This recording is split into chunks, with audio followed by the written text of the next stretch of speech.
Okay guys, we're back out here. Not out here for long. I did a couple of things already. Some things you'll find interesting, some things you probably won't. I needed to get something out of my toolbox and put something away. So I actually cleaned the whole top of it.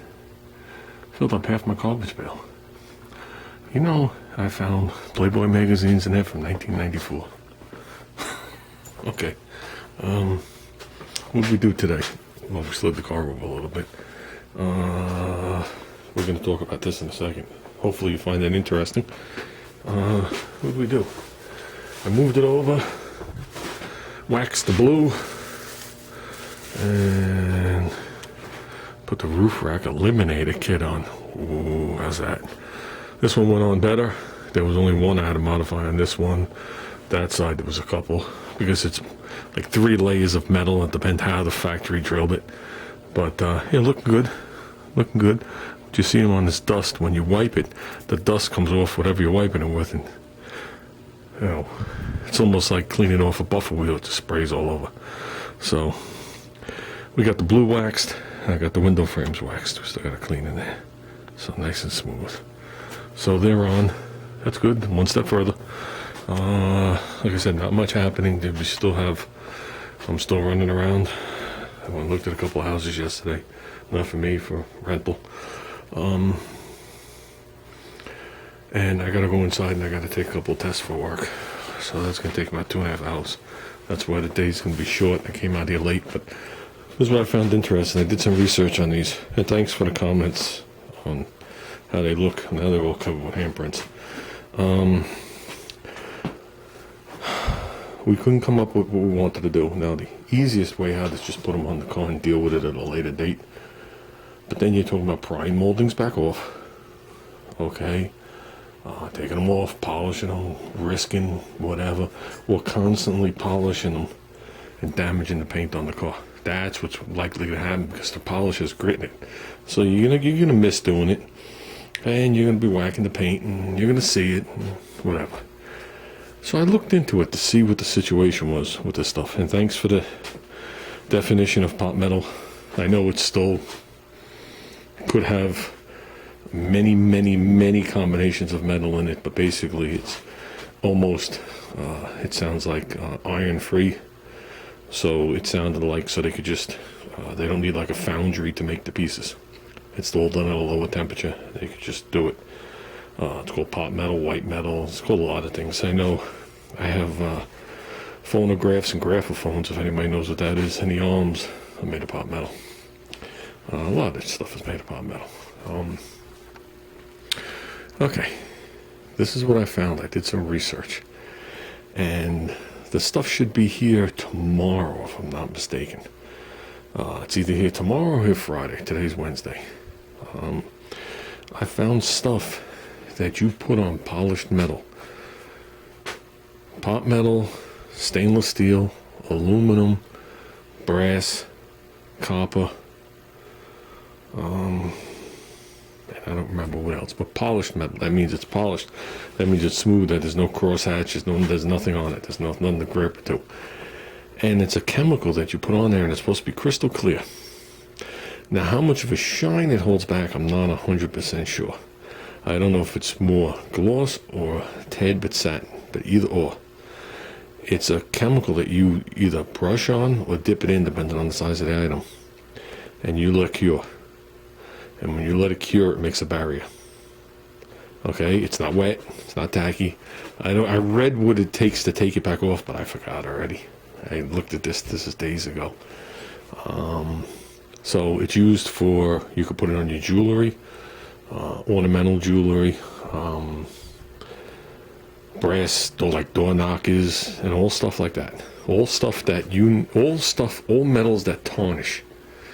That metal's going to tarnish. That metal's also going to oxidize, which is the same thing as tarnishing in a way. But the key is you have to clean it off before you do it. So we'll give those one final buff. Not that they don't look good. We'll give those one final buff, and we'll put that stuff on there. These just need a wipe down. Yeah, I didn't want to play with the moldings today. I wanted a project done. All the roof things are done. How's that? And whatchamacallit, yeah, so we're gonna experiment with that together, because the worst that can happen is A, it looks really bad, B, it looks really bad, or C, it looks really bad. Those are the options. It's either gonna look acceptable or bad. Yeah, I don't know how much in between there's gonna be on it. Okay, like I said, the luster, it might be a little satiny. I'm not 100% sure.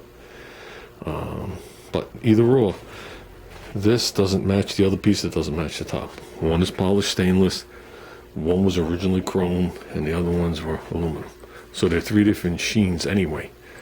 So we're all in agreement. It sounds like that the angled ones were the way to go. I personally think that was a wise styling thing that they did. What caused them to do that, I don't know. You know what I mean? I'm sure someone didn't lose sleep over it, saying, well, I don't like the way that thing's curved. Especially AMC, when everything was, you know, they were just hanging on. Especially in 78.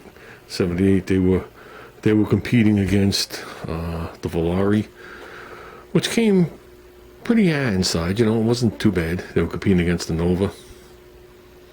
They were competing against the Fairmont. That was another taxi cabish car. And they said they were competing against the Granada. Wouldn't put this in the same category as a Granada. Granada's bigger. Granadas were mostly, they came with 6 cylinders, but most of them were 8 cylinders. You could have got it with a 351 in it. You know, Granadas came with 2 doors, 4 doors, and they were a much bigger car. I had a Granada. And, but that's where, a little history lesson, that's where the painted hubcaps come from. Okay, if anybody doesn't know, this car's white with white painted hubcaps in the center only.